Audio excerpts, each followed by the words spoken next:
Good morning, fellow orchid lovers. This video is just going to introduce you to a few of my new orchids. I just got them. I got 2 of them on Thursday and the rest came on Friday. So we'll go through them.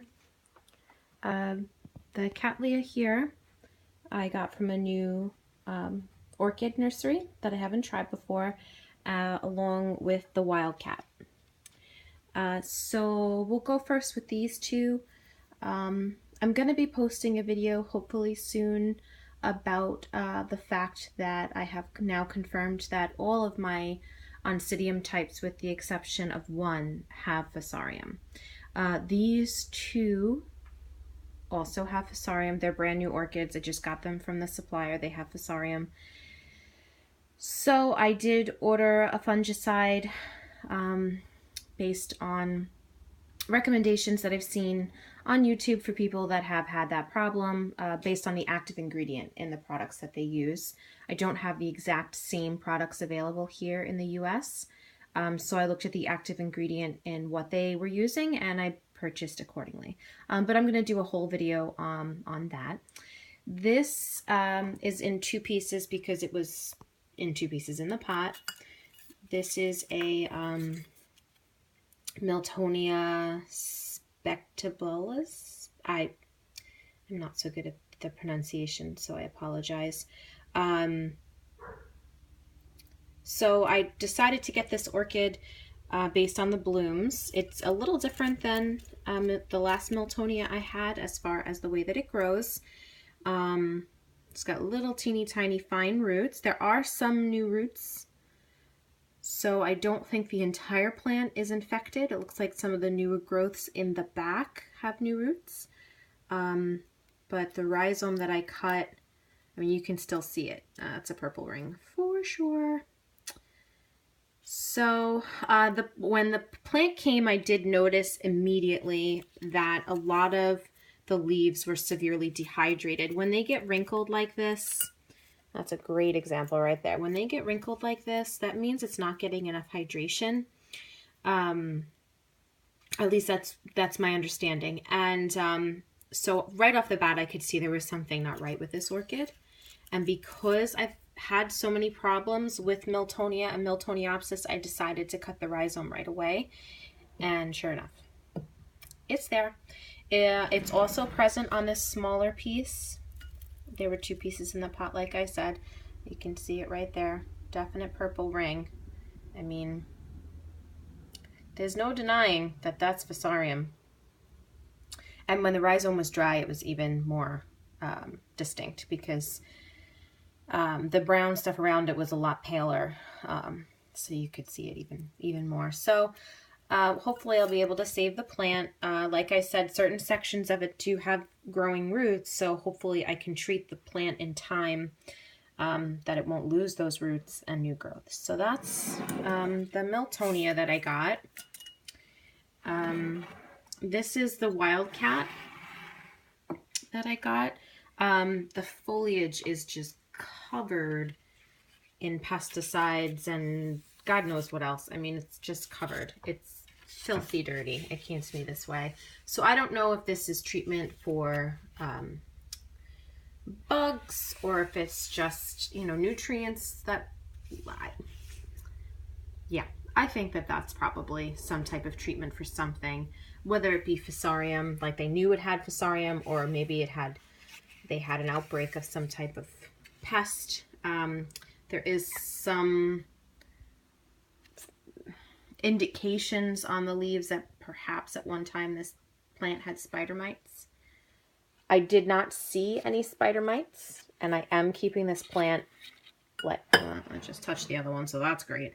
I am keeping this well away from the others. I mean, quarantined in a corner by itself away from any other orchid, and it may not be getting enough light, but if it has spider mites, I would rather this plant die than infect my entire collection. Because spider mites are not easy to get rid of. This is the Wildcat Green Valley. It's really pretty blooms, so I decided to branch out and get a Wildcat. There are some Wildcats that I think are prettier, but they're not available in my area, so we went for this one. It does have a new growth in the back, so that's good. But I was unable to see any green roots. Now, that may just be, you know, different plants get their new roots at different stages of the new growth. Some get them when the new growth is tiny, and some get them when the new growth is relatively mature. So the fact that there are no green roots on the new growth does not mean necessarily that the fusarium has spread to the new growth and it's going to fail. It just may be that this type of orchid gets the new roots, you know, at that time. So that's that. So those two have fusarium. It's confirmed. I cut the rhizomes on both of them. You saw the one on this one definitely has fusarium. So that's a little disappointing, getting a brand new plant. And the Wildcat was not cheap. The Wildcat I paid $25 for. So I'm debating getting in touch with the seller and telling them that they sold me an infected plant. The problem is that I've heard that people that sell orchids don't necessarily concur with your diagnosis. Even though there's a purple ring, they come up with all kinds of excuses for why that might be there. So I don't even know if I want to get involved. I'm not a confrontational person. I'm not a pushy person in any way. I just won't use them again. And it's a shame too, because they also had the Iwanagara apple blossom orchid that I wanted. And, you know, if both of these orchids had come in great shape, I would have added them to my supplier list. So we'll see. I don't know. Well, I'm still debating. So now we have the rest of the orchids. Again, this is the Iwanagara apple blossom. I did have a leafless back bulb in the front here that I did cut, because this also came from the same supplier. So I cut the rhizome and there's no purple rings. So as far as I know, this plant is not infected. It has spiked before, as you can see. It has a pseudobulb back here, which, sorry guys, is apparently its latest pseudobulb. It's huge. It's really good size. It has 3 leaves, which is the first time this plant has done that. And it has what looks like a sheath growing inside, so there's a very good possibility that I will get flowers on this orchid, you know, provided I take care of it properly. The roots are not in terrible shape. There's actually some pretty good roots in there. And then there's also a new growth right here. So new growth and possible flower sheath. So I'm pretty happy with this one. And again, I did test the old back bulb and I don't see any purple rings. So I think that this one should be okay. It was a really small rhizome, so it's possible that there is a problem. And I just don't know about it yet. So that's that one. I got another Phalaenopsis. If you watched my Phalaenopsis update, I don't do so well with these, but somehow I keep buying them. I'm trying to tweak my method. One thing that I didn't share in my Phalaenopsis update is when I get a new orchid and it's a Phalaenopsis, it's inevitable whenever you take any orchid out of its media, whether you're repotting it or you're putting it in water culture, that you are going to injure some of the roots. And in the past, I just had the tendency to take the orchid out of its media and put it directly into water, especially if the orchid appeared to be dehydrated. And I watched one of Roger's videos once, and he made the comment that when he repots his Phalaenopsis and he trims roots off, Phalaenopsis have the ability to kind of callus over their roots a little bit. But if you throw them right in water, or you water the plant right away after trimming roots, you don't allow time for that to happen. And I thought that was really like an aha moment for me. So now when I get a new orchid across the board, I don't soak it right away. With the exception, if an orchid is really severely dehydrated, like my Miltonia, it goes right into water. But if I can, especially with the more chunky root orchids, I try to give them 24 hours after I unpot them and trim whatever dead roots off, I try to give them 24 hours of dryness, just so that their roots can have a chance to callus over. It seems to improve how long the roots live. And I also do that, for instance, you know, I take my orchids out every week, whatever they're growing in, whether it's semi-waterculture or full waterculture, and I check their roots. And if there is a mushy root and I do trim it, I do allow time for the roots to dry and the orchid to callus that root before I put it back in water. So that's just a little tip that I haven't shared yet, and it does seem to help. The roots seem to benefit and don't rot as quickly. If, you know, it's an unhealthy root, it is going to rot no matter what you do, but it does seem to slow down that process. So anyways, this is my Phalaenopsis that I purchased.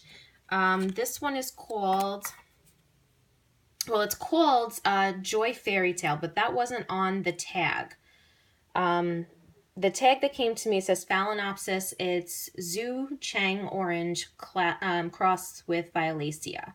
And the reason why I purchased this is a lot of people that I follow on YouTube have a Violacea Phalaenopsis, and the blooms are always so stunning.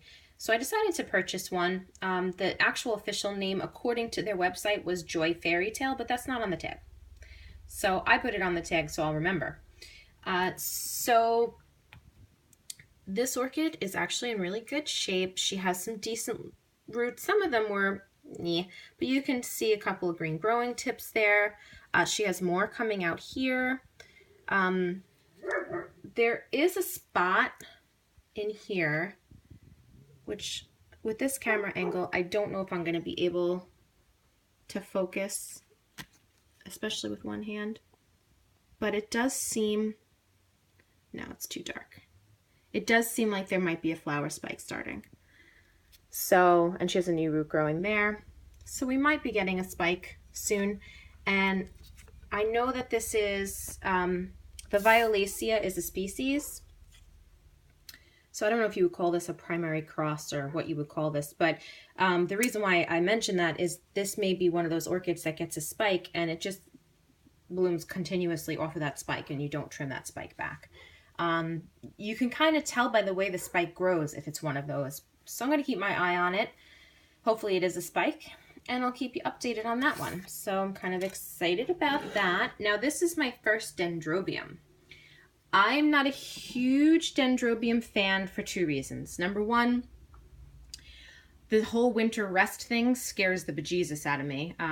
If I do it wrong, and am I going to kill the plant and all this kind of stuff. So that's one of the reasons why I haven't ever purchased a Dendrobium before. And then also, I don't really love the whole leafless cane look. It's not really, I like plants to be green and lush and have lots of leaves. So I wasn't too thrilled with the fact that, you know, a lot of them lose their leaves. But this is a Dendrobium Phalaenopsis type. And so they do hold on to their leaves a little bit longer than other types of Dendrobiums. This is a tiny plant. It did say very clearly that this is a couple years off from blooming, and that's perfectly fine. I didn't want to get a huge, ginormous Dendrobium to start because I don't know too much about them, and I don't want to start off with this huge plant that I'm going to then have to scramble to try to save because I don't know what I'm doing. So I figured starting off with this one would be a good learning experience for me.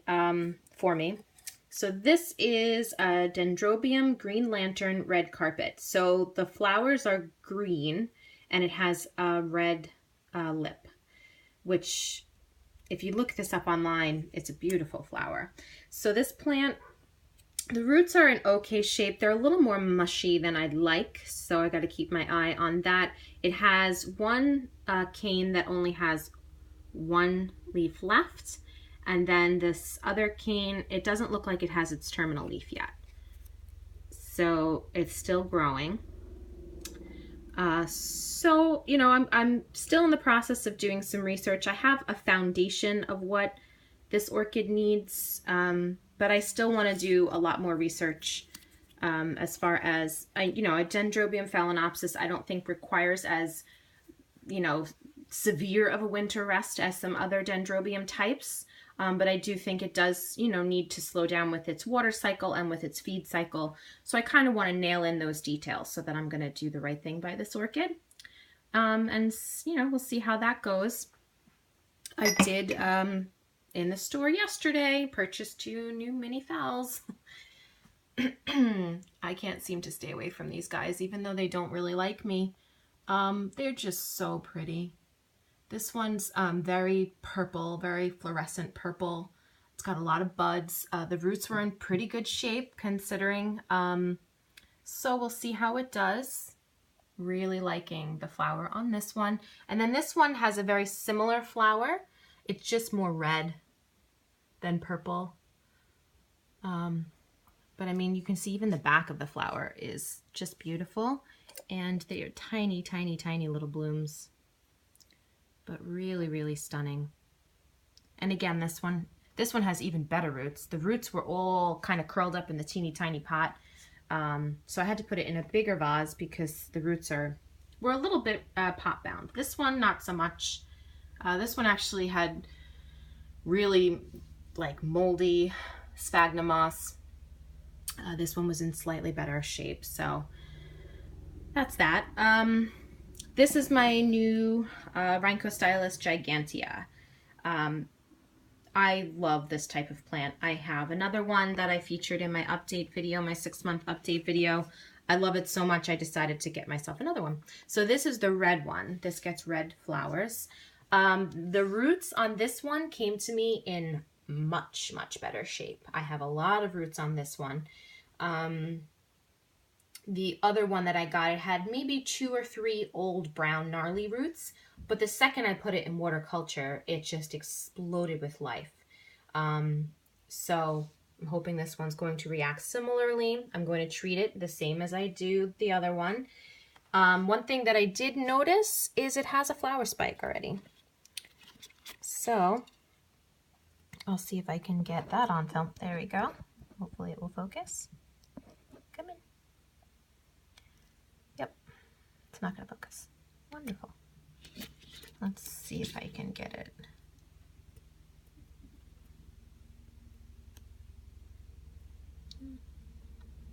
When you're trying to get something to focus and you're filming, it's like the longest seconds in the world. You can kind of see it there. That is a flower spike. My other one also has a flower spike, so that's how I know that that's a flower spike. It's growing from the same spot and it looks the same. So I'm very excited about that. Looks like I'm going to have flowers from both of my Rhyncostilis this year at some point. I don't know how long the spikes take to mature. When you look this up online, it does say that it's a spring bloomer, so maybe it's going to take several months for that spike to mature, but I got nothing but time. So, I don't know if I said that right. So whatever. If it blooms soon, it blooms soon. If it doesn't, it doesn't. So I just love this plant. I love this type of plant. I actually was online last night looking to see if I could find more. I really want an orange one, so I'm on the hunt.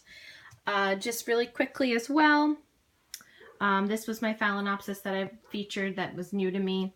I did unpot her. She has really nice roots. Lots and lots of really nice roots. So she's one of the few Phalaenopsis that I've received from a big box store that actually has good roots. So things are looking up for her. So we'll keep our eye on that. And then the last plant that I did get is a vanilla orchid. And if you see any dust, I apologize. Should be dusted up there, but the way things go in this house with all the animals, it gets dusty real quick. So she's about 5 feet long. No, 4 feet long. On her longest branch there. I've heard that they have to be 10 feet long for them to get blooms. I'm not really sure. This was kind of an impulse purchase. I've wanted a vanilla plant since I started growing orchids because I have this unrealistic thought in my mind that I'm going to be able to get it to bloom and get seed pods, and I know that's unrealistic. So, but anyways, it's pretty. So I now have a vanilla plant. So we'll see how that goes. And that's where my other Rhyncostilis grows, up in that window. So anyways, that's my update on my new orchids. Just a few blooms, some spikes potentially coming. Very excited about that. So I will be posting a video hopefully shortly about my struggle with Fusarium. But I hope you all have happy growing, and I will talk to you next time.